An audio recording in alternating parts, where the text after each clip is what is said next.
Good morning guys. Basa tayo.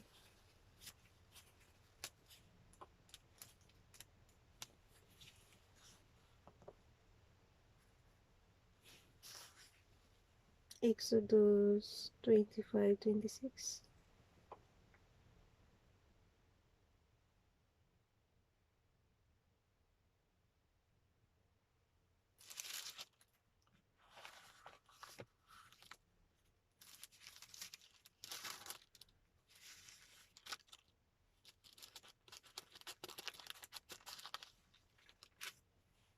Ang ano na natin ha. Pang January 31 na natin. Lahat parang na ano na siya. Lahat parang nabasa na siya. Um,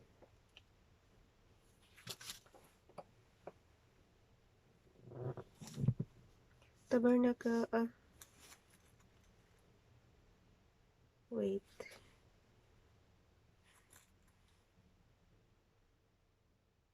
Ang sarap nung ano, mainit siya sa ulo.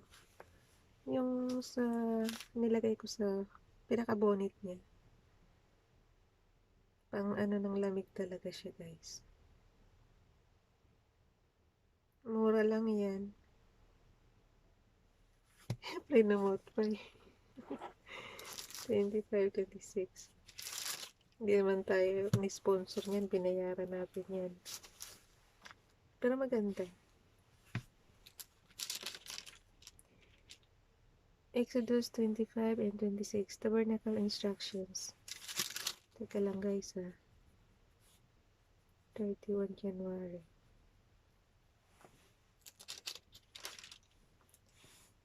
Offerings for the Tabernacle.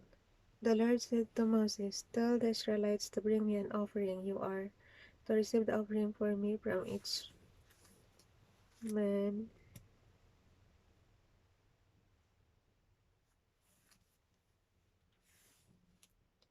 whose heart prompts him to give. These are the offerings you are to receive from them, gold, silver, and bronze. Wow, ang galing. Offerings lang nila yung gold nung araw guys. So, silver and bronze, blue, purple, and scarlet yarn, and fine linen, goat hair, ram skins dyed red, and hides of sea cows, acacia wood, olive oil, for the light spices, for the anointing oil, and for the fragrance, incense, and onyx stones.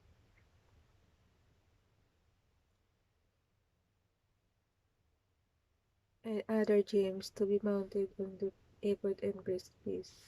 Diba guys, yung gems mamahalin yung mga bato na yan. Then have them make a sanctuary for me, and I will dwell among them. Make this tabernacle all its furnishing exactly like the pattern I will show you. The ark. Have them make a chest of acacia wood. Di ba yung ark panahon ni Noah? Ba't mayroon kay Moses? The ark. Have them make a chest of acacia wood, 2.5 cubits long, and a cubit and a half wide, and a cubit and a half high. Ayoko ng mga measurement na yan. Hindi natin carry. Mahina tayo sa mathematics. Overlay it with pure gold. Wow. Both side and out and make. Pag ako talaga nakakita ng gold guys, mapapawaw ako. Kasi naman sa panahon natin, bakit ang mahal-mahal? Ba't sa kanila nung araw, mga ano lang, in-offer lang? Kung sa bagay, kay Father God nila in-offer yan. The Most High. A gold molding around it. Cast 4 gold rings for it, and fasten them to its 4 feet. With door rings on one side and door rings on the other side, then make poles of acacia wood and overlay them with gold. Insert the poles into the rings on the sides. Kaya na mag-imagine yan guys. Hindi ko kaya imagine. Rings on the sides of the chest to carry it. The poles are to remain in the rings of this ark. They are not to be removed. Then put in the ark the testimony which I will give you. Make an atonement cover of pure gold, 2.5 cubits long and cubit and a half wide, and make 2 cherubim out of hammered gold at the ends of the cover. Make 1 cherub on one end and the second cherub on the other. Make the cherubim of one piece with the cover at the two ends. The cherubim are to have their wings spread upward, overshadowing the cover with them. Instruction na to kay Moses, guys, eh. The cherubim are to face for it. The cherubim are to face each other, looking toward the cover. Place the cover on top of the ark and put in the ark the testimony which I will give you. There above the cover between the 2 cherubim that are over the ark of the testimony, I will meet with you and give you all my commands for the Israelites. The table. Make a table of acacia wood, 2 cubits long, a cubit wide, and a cubit and a half high. Overlay it with pure gold and make a gold molding around it. Ang yaman niya naman sa gold nung araw. Also make around it. Nawa sa amin din, panahon din namin ngayon. Also make around it the table. Asan na ako?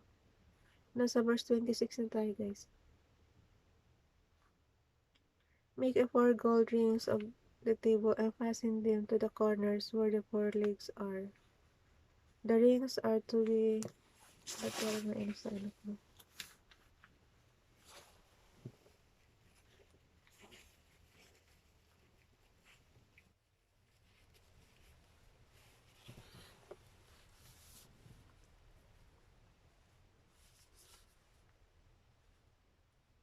The rings are to be close to the rim to hold the poles used in carrying the table. Make the poles of acacia wood, overlay them with gold, and carry the table with them. And make its plates and dishes of pure gold. Ano ibig niya sabihin? Di ba acacia wood? Tapos, baka paint lang yung gold.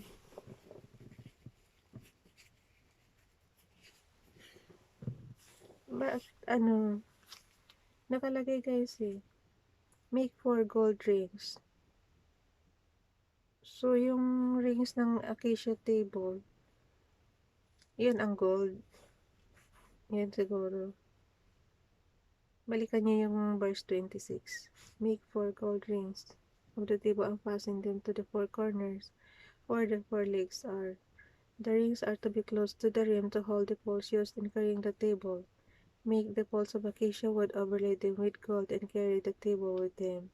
And make its plates. So, yun nga lang guys. Akala ko yung, kasi acacia wood yung table eh. Yung rings lang ang pinalalagyan ng gold.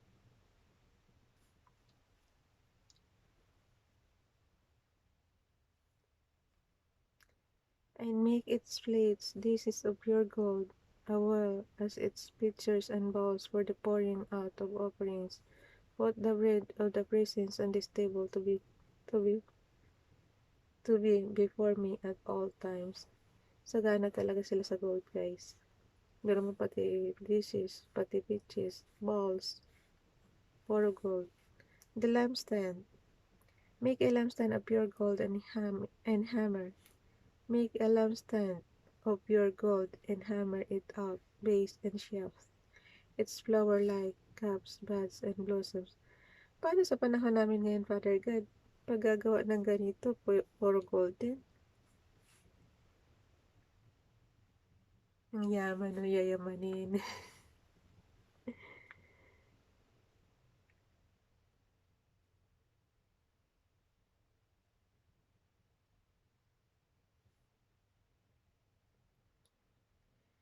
Shall be of one piece in it. 6 branches are to extend from the sides of the lampstand, 3 on the one side and 3 on the other side. 3 on one side and 3 on the other. Nadagdagan ko naman ang side. Pero yun ang nakasulat on the other. 3 cups, shaped like almond flower, with buds and blossom are to be one branch, 3 on the next branch.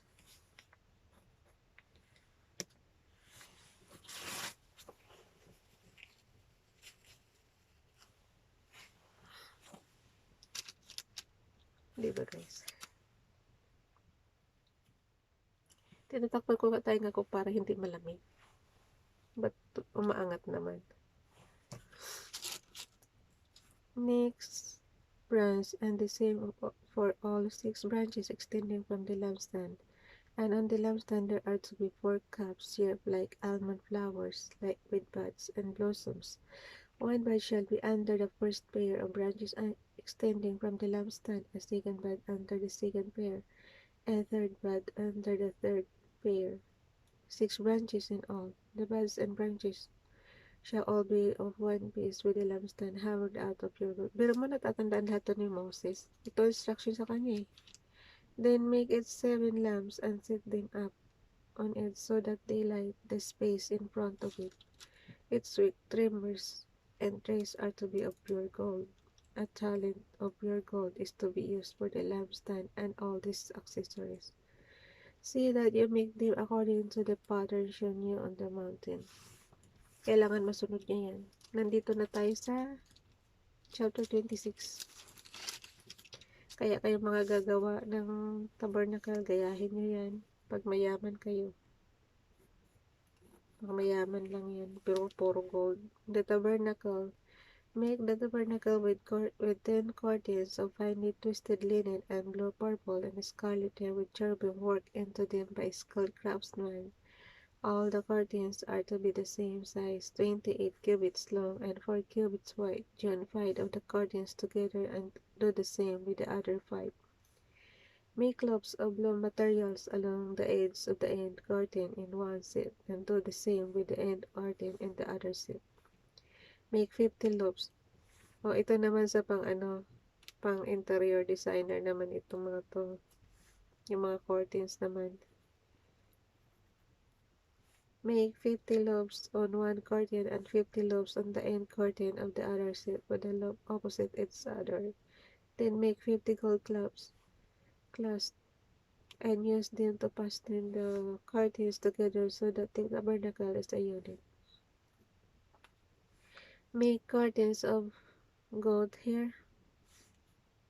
Yung goat hair, pwede siya.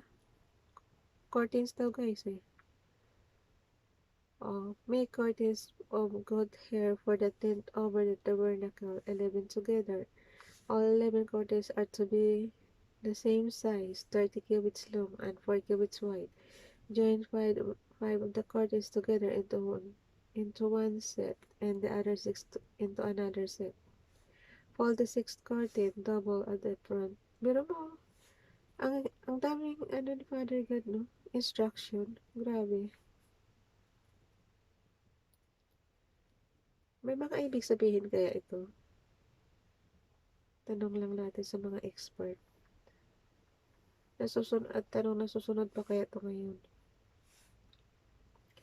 Join 5 of the curtains together into one set, and the other 6 others.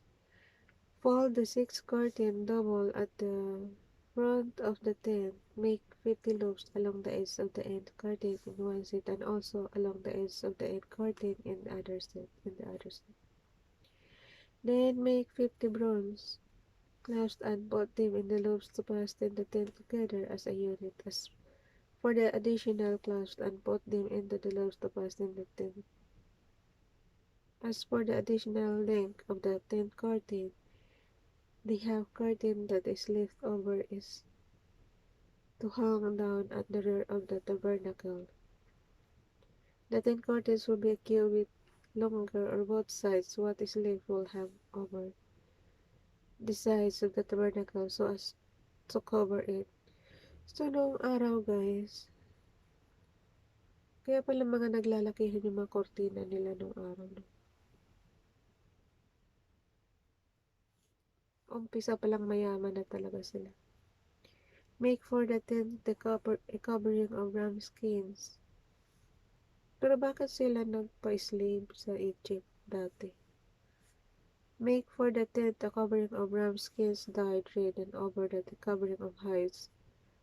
Oh, oo, naalala ko yun. Kasi dumarami raw yung angkan ni Israel dati. Parang ayaw na yata nila maano ng overpower. So yun ang umpisa talaga. Yung nabasa natin sa una. Make upright frames of acacia wood for the tabernacle. Its frame is to be 10 cubits long and a cubit and a half wide, with two projections set parallel to each other. Make all the frames of the tabernacle in this way. Make 20 frames for the south side of the tabernacle and make 40 silver bases to go under them. Two bases for each frame, one under its projection. For the other side, the north side of the tabernacle, make 20 frames and 40 silver bases, two under its frame. Make 6 frames for the far end. That is the west end of the tabernacle. Inom muna tayo. Kakaano. Kakatuyo ng lalabang na.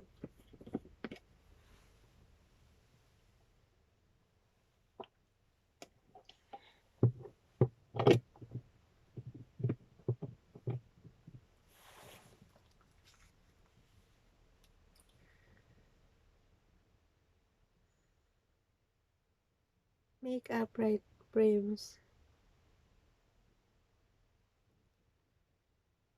Nandito na tayo sa ano guys, sa verse 15.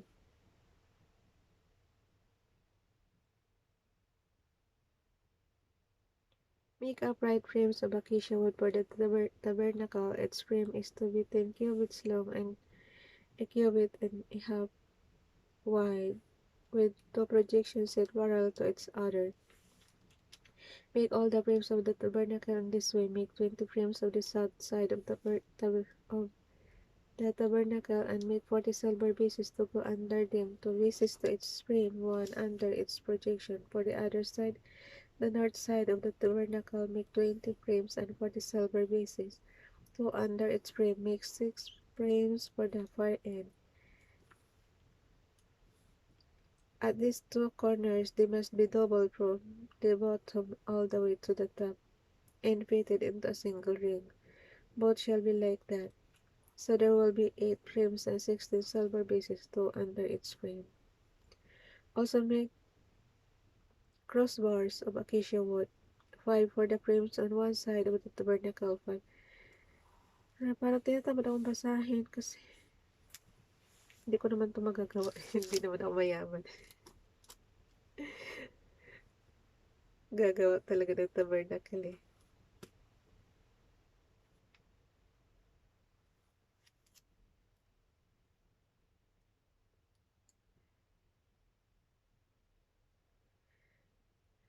Also make crossbars of acacia wood. Sa verse 26 guys. Also make crossbars of acacia wood, 5 for the frames on one side of the tabernacle, 5 for the... Kailangan kayo magbasa para makuha nyo yung mga measurement na to. Para makita nyo mismo sa mata nyo kung ano yung mga sukat-sukat. Also make crossbars of acacia wood, 5 for the frames on one side of the tabernacle, 5 for those on the other side, and 5 for the frames on the west at the far end of the tabernacle. So, kung magpagawa kayo ng tabernacle, basahin nyo ang Exodus 25 and 26. Nando doon.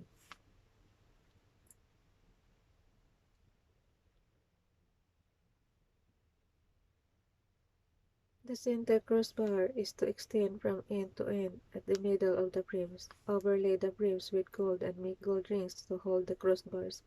Also overlay the crossbars with gold. Set up the tabernacle according to the plan shown you on the mountain. Make a curtain of the blue, purple, scarlet yarn and finely twisted linen with cherubim. Work into it by skilled craftsman. Hang it with gold hooks on 4 posts of acacia wood overlaid with gold and standing on 4 silver bases. Hang the curtain from the closet and place the ark of the testimony behind the curtain. The curtain will separate the holy place from the most holy place. So, may holy place na siya, may most holy place pa. Sa tabernacle na to, guys, ha. Put the atonement cover on the ark of the testimony in the most holy place. Place the table outside the curtain on the north side of the tabernacle and put the lampstand opposite it on the south side. Sa Mount Sinai ito, di ba? Inano ni Father God sa kanya. For the entrance to the tent, make a curtain of law. Biro mo yung 40 days and 40 nights si Moses doon. So, sa dami nito, buti ko makabisado to. Pero nakabisado eh. Nandito lahat sa Bible eh. For the entrance to the tent, make curtain of blue, purple, and scarlet yarn, and finely twisted linen. The work of an embroiderer, make gold hook for the curtain, and 5 posts of acacia wood overlaid with gold, and cast 5 bronze bases for them. Para na rin ako mayaman, puro gold ang nababasa ko.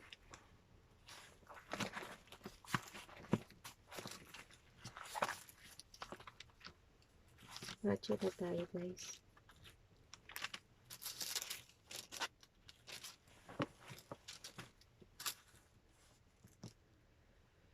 Wala, malapit na tayong oras magtrabaho. Guys na.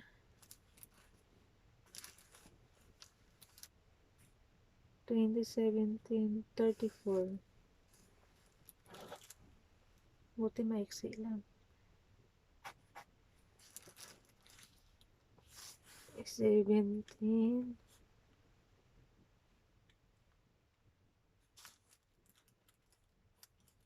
34. 31. Bukas pala, February na din sa pinabasa natin. Pero 21 pala ngayon sa totoong days. Ang sarap mag-advance ng basa. 17:34.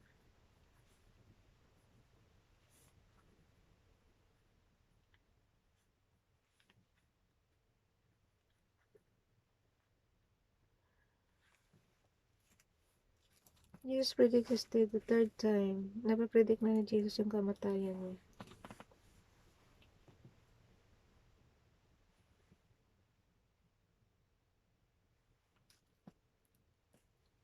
Now, as Jesus going up to Jerusalem, he took the 12 disciples aside and said to them, "We are going up to Jerusalem, and the Son of Man will be betrayed to the chief priests and the teachers of the law." Yung mga teachers of the law. They will condemn him to death and will turn him over to the Gentiles to be mocked and flogged and crucified. On the third day he will be raised to life. On the third day he will be raised to life.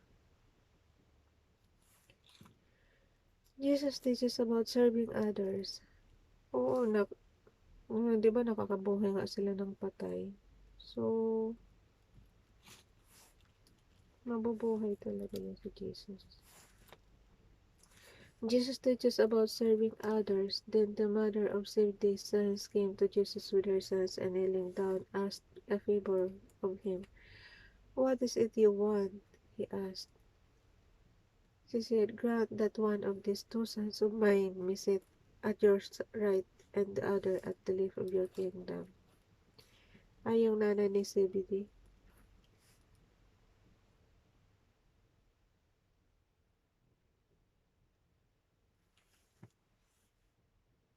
The mother of Zebedee's sons came to Jesus with her sons. Oh, yung anak ni Zebedee, tapos yung ina. Ano ba talaga? Then the mother of Zebedee's sons came to Jesus with her sons. Hindi ko naintindihan yan. Masakit sa ulo na, guys. Kanina pa ako nag-aaral. Doon pa lang sa measurement sa Exodus, nahirapan na ako. Oh, yan, yung tiyan ko, umaalma na rin. Tama na raw. Natapusin na natin to. You don't know what you're asking. You don't know what you are asking, just said to them.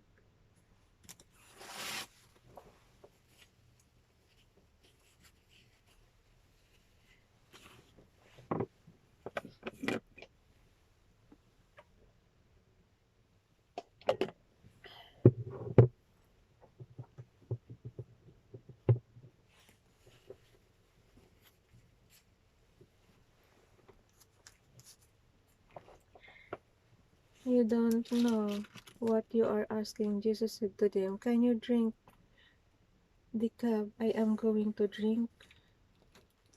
We can, they answered.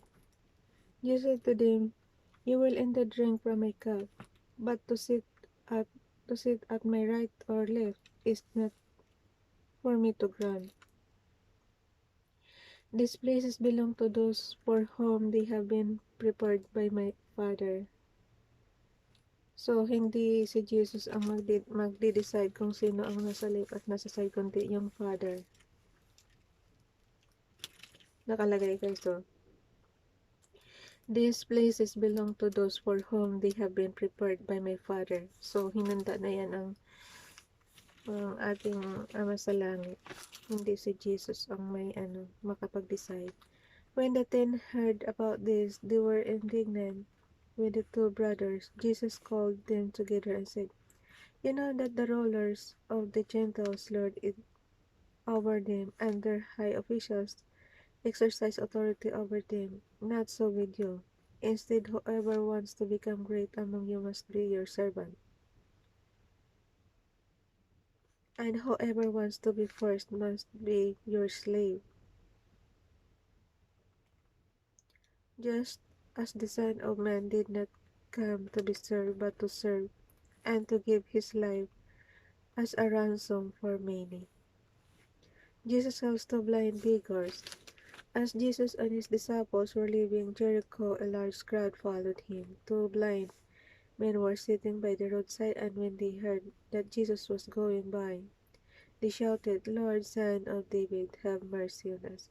Sabi na sa'yo, pag may faith ka, automatic yan, gagaling na yan. The crowd rebuked them and told them to be quiet, but they shouted all the louder, Lord, Son of David, have mercy on us. Jesus stopped and called him. What do you want me to do for you? He asked. Lord, they answered, we want our sight. Lord, they answered, we want our sight. So verse 33. 34. Jesus had compassion on them and touched their eyes. Immediately they received their sight and followed him.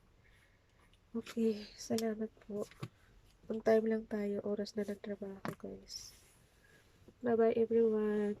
Magdasal na po. Gumaling na tayo lahat ng itong COVID-19 sa earth. Pagalingin na ni Father God. Alisin na ang COVID-19. Amen.